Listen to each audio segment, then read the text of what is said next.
வீடியோவில் ஒரு குட்டி ஸ்டோரி பார்ப்போம். அந்த குட்டி ஸ்டோரியிலேருந்து கொஞ்சமாக இங்கிலீஷ் கற்றுக்கலாம். அந்த ஸ்டோரி என்னென்னா, ஒரு மலை கிராமத்தில் ஒரு வியாபாரி இருப்பார். அவர் ஒரு சின்ன உணவகத்தில் தான் வேலை பார்ப்பார். வேலை பார்த்துட்டு வர்ற வழியில் டெய்லி ஒரு வயசானவரை பார்ப்பார். அவருக்கு சாப்பாடு வாங்கி கொடுக்கணும்னு ஆசை, இருந்தாலும் அவருக்கு பணம் இல்லை. ஸோ நம்ம அந்த கதையை தான் பார்க்க போகிறோம். வாங்க நம்ம அந்த கதைக்குள்ளே போகலாம். ஒரு மலை கிராமத்தில் ஒரு வியாபாரி இருந்தார். மலை கிராமம்னா மவுண்டைன் வில்லேஜ். நம்ம கிராமம்னா வில்லேஜ்னு சொல்லுவோம். அந்த கிராமம் மலையில் இருந்தால் அதை மவுண்டைன் வில்லேஜ் அப்படின்னு சொல்லுவோம். ஒரு மலை கிராமத்தில்னா இனிய மவுண்டைன் வில்லேஜ். ஒரு வியாபாரி இருந்தார்ல, ஸோ தேர் வாஸ்னா அங்கே இருந்தார். யார்? வியாபாரி, சின்ன வியாபாரி. அதான் எ small trader.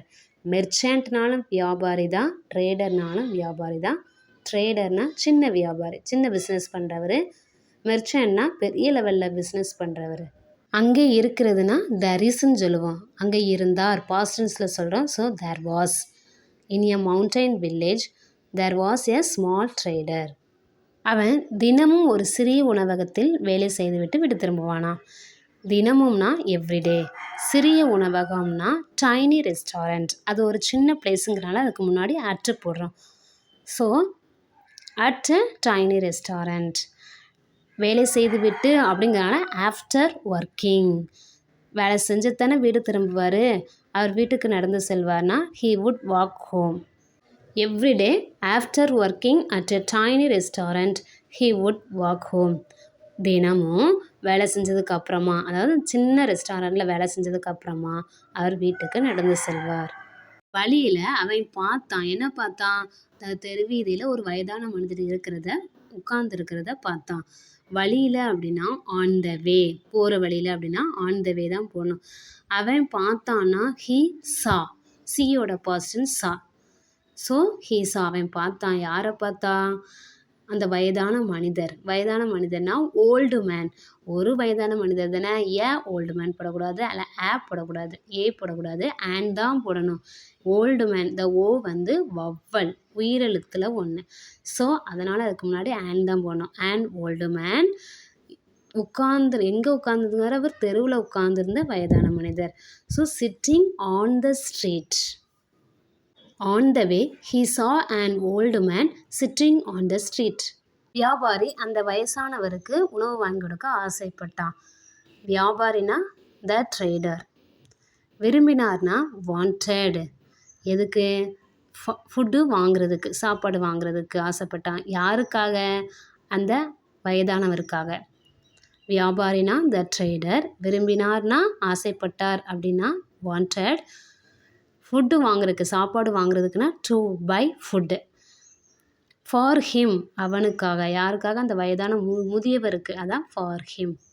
The trader wanted to buy food for him. ஆனால் அவன்கிட்ட அதிக பணம் இல்லை. ஆனால்னா பட். அவனிடம் இல்லை அப்படின்னா ஹீ டிடின்ட் ஹாவ். அவன்கிட்ட இல்லை, பாஸ்டன்ஸில் சொல்கிறோம். ஸோ டிடின்ட் ஹாவ்னு போடணும். என்னது இல்லை? அதிக பணம் இல்லை. அந்த சாப்பாடு வாங்குகிற அளவுக்கு பணம் இல்லை, அதிக பணம் இல்லை. அதிக பணம்னா much money. But he didn't have much money. இருந்தும் அவன் தினமும் சிறிய தொகையை ஒதுக்கினான். அதாவது அவன் சம்பாதிக்கிற காசு கொஞ்சம் கொஞ்சமாக எடுத்து வைக்கிறான், சேர்த்து வைக்கிறது. இருந்தோம்னா ஸ்டில். அவன் கொஞ்சமாக தனியாக எடுத்து வைக்கான்ல, அதுக்கு செட் அசைடு அப்படின்னு சொல்லணும். He set aside. அவன் தனியாக எடுத்து வைக்கிறான். என்னது?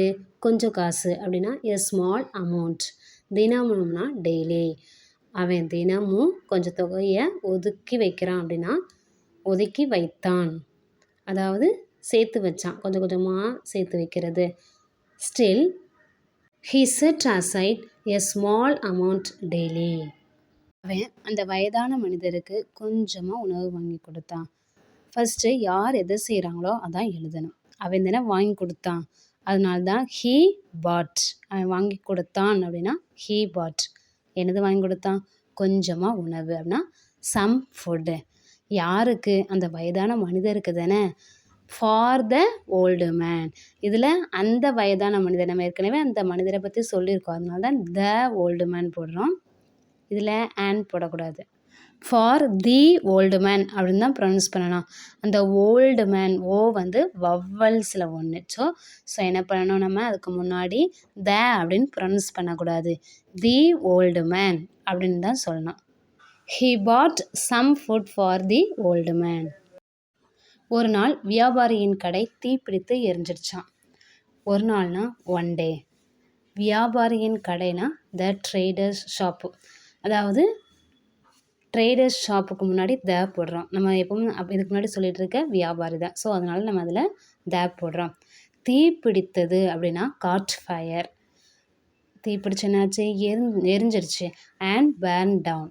பேர்ன் டவுன்னா முழுவதுமாக எரிஞ்சு அப்படின்னு ஆஸ்தியாக போயிடுச்சு. அதனால தான் அதில் பேர்ன் டவுன் யூஸ் பண்ணுறோம்.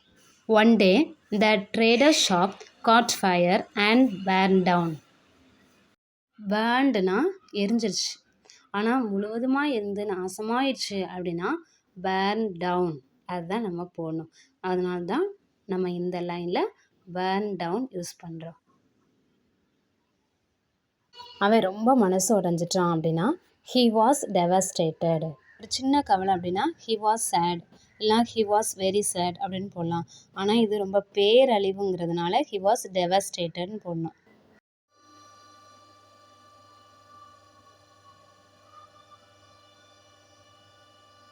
ஒரு பேட் நியூஸ் கேட்டதுக்கப்புறம் ரொம்ப மனசு உடைஞ்சிருவான்ல, அப்போது டெவஸ்டேட்டட் யூஸ் பண்ணுறோம். வேலையே பறி போயிடுச்சு. ஸோ அப்படிங்கும்போது ரொம்ப மனசு உடைஞ்சிருவோம்ல, ஸோ நம்ம என்ன பண்ணணும், டெவஸ்டேட்டட் யூஸ் பண்ணணும். அடுத்த நாள் ஒரு பணக்கார வியாபாரி அவனை சந்தித்தார். அடுத்த நாள்னா த நெக்ஸ்ட் டே.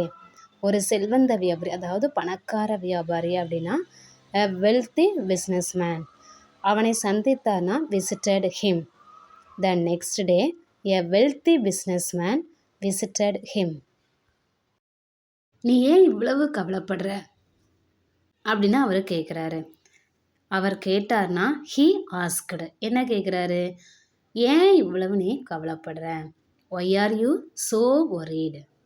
நீ ஏன் கவலைப்படுற அப்படின்னா இங்கிலீஷில் Y are you worried.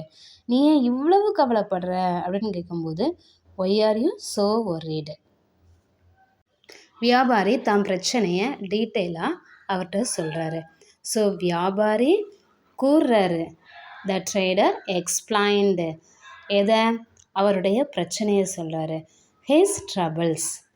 The trader explained his troubles. அந்த தொழிலதிபர் சிரிச்சுக்கிட்டே கேட்குறாரு, நீ என்ன ஞாபகம் வச்சுருக்கியா? அந்த தொழிலதிபர் சிரிச்சுக்கிட்டே கேட்குறாரு அப்படின்னா த பிஸ்னஸ் மேன் ஸ்மைல்டு. சிரிக்கிறாரு. And asked. கேட்குறாரு. என்ன கேட்குறாரு, டூ யூ ரிமெம்பர் மீ? என்ன ஞாபகம் வச்சுருக்கியா? Do you remember me? The business man smiled and asked, do you remember me?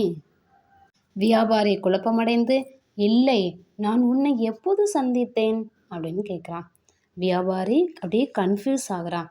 இப்போ வியாபாரி யாரையோ கன்ஃபியூஸ் பண்ணுனா த ட்ரேடர் கன்ஃபியூஸ்டு அப்படின்னு போடணும். ஆனால் அவர் தான் வேற யாரோட தொழிலதிபரால் கன்ஃபியூஸ் பட்டிருக்காரு. So the trader was confused அப்படின்னு போடணும். குழப்பமடைகிறதுனா கன்ஃபியூஸ்டு. இல்லை அப்படின்னா நோ. நான் உன்னை எப்போ சந்தித்தேன் அப்படின்னா when did I meet you. நான் உன்னை சந்தித்தேன் அப்படின்னா ஐ met you அப்படின்னு போடுவோம். நான் உன்னை எப்போ சந்தித்தேன், எப்பொழுது அப்படின்னா வென்னு. எப்போதுனா வென்னா, நான் எப்போ உன்னை சந்தித்தேன் அப்படின்னா when did I meet you. தொழிலதிபர் சிரிச்சுட்டே சொல்கிறாரு. என்ன சொல்கிறாரு, நான் தான் அந்த வயதான மனிதன். தொழிலதிபர்னா த பிஸ்னஸ் மேன். சிரிச்சாரு அப்படின்னா லாஃப்ட். அண்ட் செட், சிரிச்சுட்டு சொன்னார், அதான் loft and set. I was that old man. நான் தான் அந்த வயதான மனிதன் அப்படின்னா I was that old man. The business man loft and set I was that old man. நீ எனக்கு உதவி செய்த, இப்போ நான் உனக்கு உதவி செய்ய விரும்புகிறேன் அப்படின்னு தொழிலதிபர் அந்த வியாபாரிகிட்ட சொல்கிறாரு. நீ உதவி செஞ்சேன்னா யூ ஹெல்ப்டு. எனக்கு உதவி செஞ்ச அப்படின்னா யூ ஹெல்ப்டு மீ. இப்போதுன்னா நவ். நான் விரும்புகிறேன்னா ஐ வாண்ட். உதவி செய்ய அப்படின்னா டு ஹெல்ப் யூ. உனக்கு உதவி செய்ய விரும்புகிறேன்னு தானே சொல்கிறாரு. உனக்கு உதவி செய்யனா டு ஹெல்ப் யூ.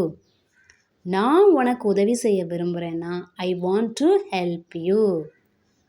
நீ எனக்கு உதவி செஞ்ச, இப்போ நான் உனக்கு உதவி செய்ய விரும்புகிறேன்னா you helped me and now I want to help you.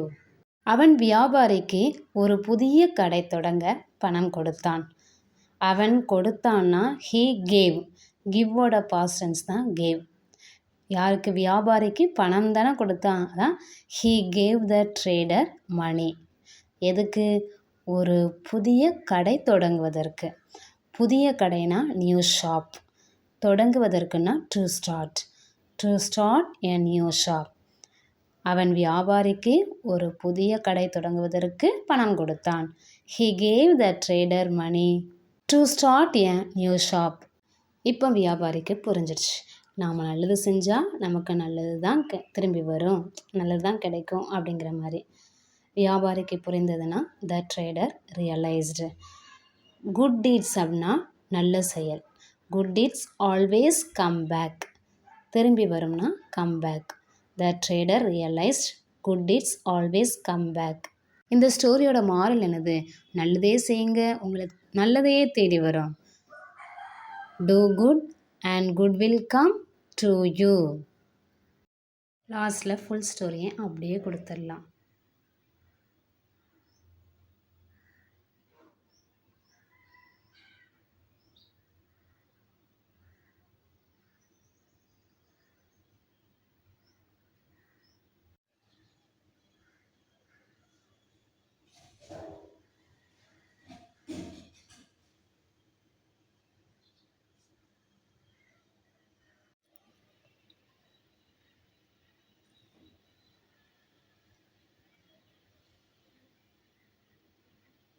ஸ்டோரியோட heading என்னது? Kindness brings rewards.